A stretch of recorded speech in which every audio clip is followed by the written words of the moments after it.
ففروا إلى الله إني لكم منه نذير مبين. Baik. Setelah itu penulis rahimahullahu taala membahas di sini tentang penyaluran zakat. Baik. Kata beliau, wa tudfa'u az-zakatu ila al-asnafi ats-tsamaniyah. Dan zakat itu diserahkan kepada 8 golongan. Alladzina dzakarahumullahu taala fi kitabihil aziz fi qoulihi ta'ala innamas shadaqatu lil fuqara'i wal masakin wal 'amilina 'alaiha wal mu'allafati qulubuhum wa fir riqabi wal gharimin wa fi sabilillahi wa minis sabil. Iya. Jadi dikeluarkan untuk 8 golongan yang disebut oleh Allah dalam kitabnya yang agung, yaitu pada firman-Nya, sesungguhnya zakat-zakat itu hanyalah untuk orang fakir, orang-orang miskin, pengurus-pengurus zakat, para mu'allaf yang dibujuk hatinya, orang yang memerdekakan budak, orang-orang yang berhutang, orang untuk jalan Allah dan ibnus sabil. Iya. Baik, itu 8 golongan ya yang disebutkan di dalam ayat. Itu dasarnya. Al-fuqara yang pertama, jamak dari fakir. Fakir itu artinya orang yang tidak ada hartanya, tidak ada pekerjaannya. Itu fakir. Al-miskin itu orang yang ada harta kerja tapi penghasilannya tidak cukup untuk dia. Tidak cukup. Itu disebut miskin. Jadi kalau dibandingkan antara fakir dan miskin, siapa yang lebih perlu? Fakir lebih perlu. Fakir lebih perlu. Dan ada sebagian ulama yang mendekatkan begini. Kalau dia tidak punya penghasilan atau penghasilannya di bawah 1/2 dari keperluannya, maka itu fakir. Kalau penghasilannya lebih dari 1/2 dari keperluannya tapi belum cukup, itu namanya apa? Itu namanya miskin.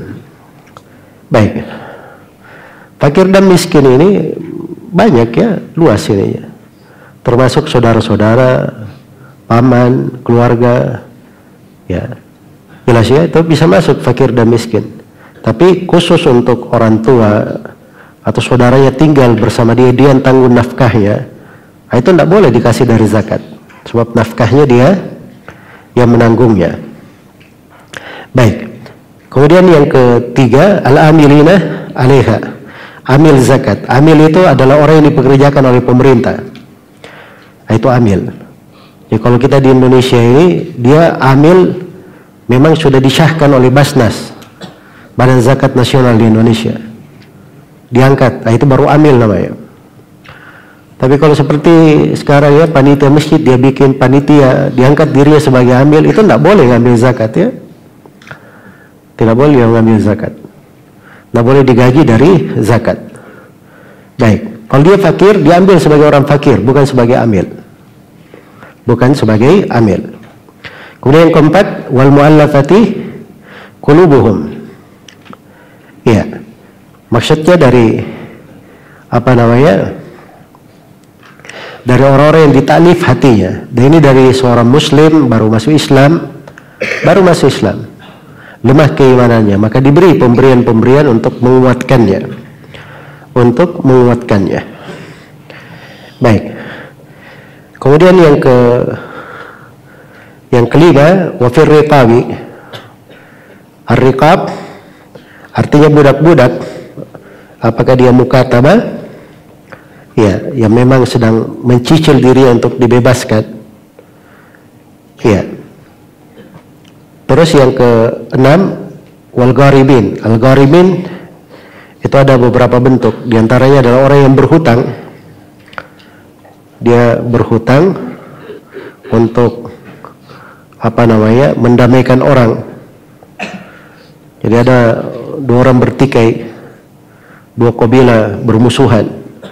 Dia bilang, kalian berdamai. Kata mereka, kami tidak berdamai kecuali kalau ada uang penyelesaian. Maka saya sudah, berapa kalian perlu? 100 juta. Baik, saya yang tanggung. Saya kasih kalian 100 juta. Dan kalian berdamai. 100 juta yang saya tanggung ini, saya boleh ambil dari zakat. Al-gharimin namanya.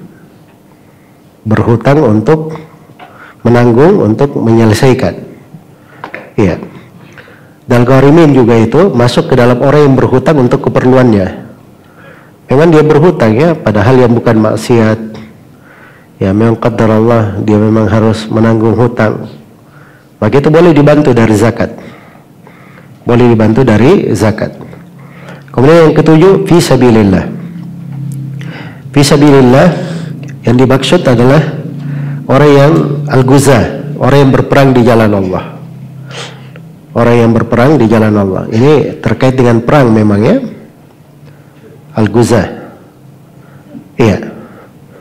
Karena itu tidak boleh zakat itu dipakai untuk bangun masjid, bangun sekolah, bangun jalan dengan alasan fisabilillah. Itu bukan fisabilillah yang dimaksud ya.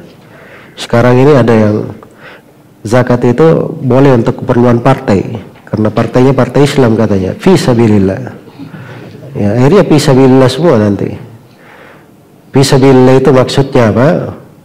Bukan arti jalan Allah, tapi orang yang berjihad, berperang untuk membela agama, membela kaum muslimin. Ya, maka itu penyerahannya biasanya melalui pemerintah. Kemudian yang kedelapan, Ibnus Sabil. Ibnus Sabil itu adalah orang yang kehabisan bekal di jalan, walaupun dia kaya di kampungnya. Dia kaya di kampungnya, cuman habis bekalnya di jalan. Maka boleh diberi dari zakat untuk menyambung perjalanannya menuju kepada negerinya. Baik, jadi ini orang-orang yang diberi zakat.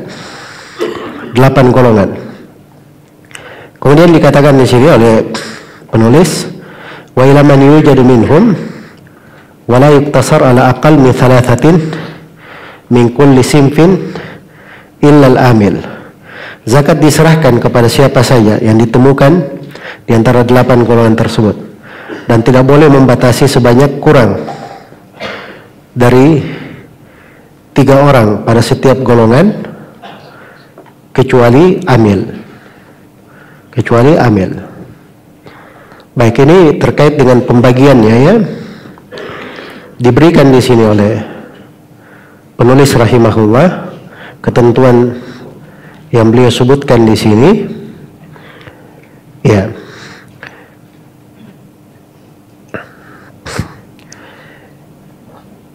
Ini diantara dasar yang berlaku ya. Ada dasar yang berlaku. Ya.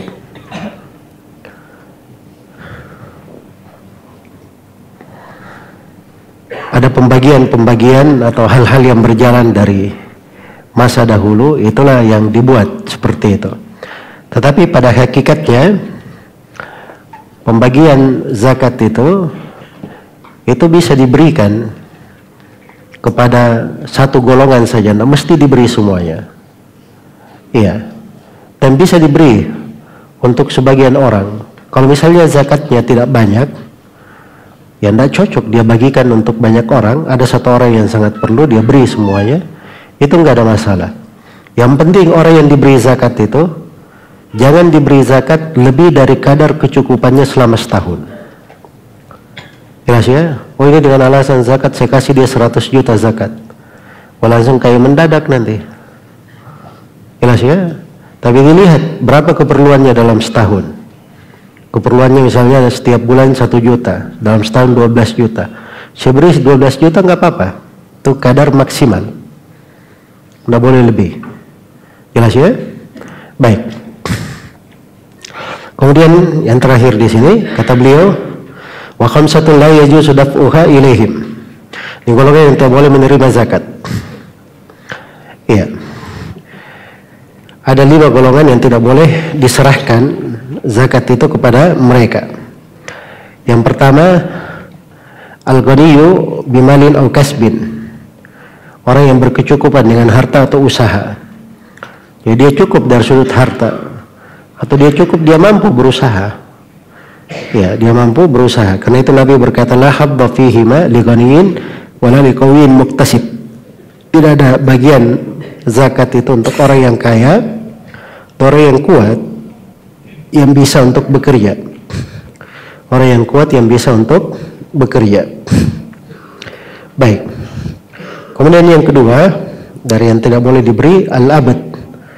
Memberi budak. Sebab budak itu kalau dia diberi, harta itu menjadi milik tuannya. Menjadi milik tuannya. Kemudian yang ketiga, Banu Hashim. Tidak boleh memberi kepada Bani Hashim. Sebab Banu Hashim itu dari keturunan Nabi Sallallahu Alaihi Wasallam. Iya.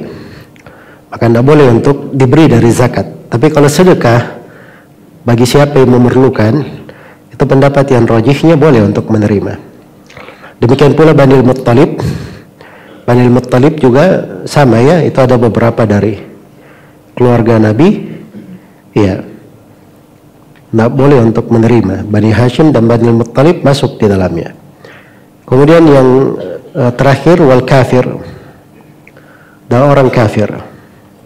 Ini di madhab Syafi'iyah. Dan memang asalnya zakat itu untuk kaum muslimin. Ya, cuman diperkecualikan terkait dengan masalah ta'liful qulub. Itu ada silam pendapat ya. Kalau penulis kan sudah menerangkan bahwa orang-orang yang al-mu'allafah itu khusus kaum muslimin yang baru masuk Islam. Kalau kafir dilembutkan hatinya masuk Islam, itu tidak. Tapi itu bukan pendapat yang kuat ya. Karena Nabi SAW memberi sebagian sahabat, dia bilang tadinya wajah Nabi Muhammad yang saya paling benci di atas muka bumi. Tapi Nabi memberiku 100 ekor unta. Terus saya diberi lagi 100 ekor unta. Terus saya diberi lagi 100 ekor unta. Menjadilah wajah beliau yang paling saya cintai di atas muka bumi. Nah, itu dengan pemberian berubah hatinya dan dia masuk Islam. Jelas ya? Baik. Kemudian kata beliau di sini, wala man talzam wa man talzam al-muzakkiya nafaqatuhu la yadfa'uha ilaihim bismil fuqara wal masakin. Ini penting ya. Muzakki tidak menyerahkan zakatnya kepada orang yang nafkahnya wajib dia tanggung beralasan dengan nama fakir dan miskin. Wah, ini ibu saya kan fakir dan miskin, saya kasih dari zakat saya, tidak apa-apa. Tidak boleh. Istri saya ini kan kasihan, tidak ada pekerjaannya, fakirah dia kasih zakatnya ke istri. Tidak boleh ya, sebab itu nafkahnya wajib untuk dia apa? Dia tanggung. Baik. Jadi itu kesimpulan dari yang disebut oleh penulis di sini. Wallahu ta'ala alam.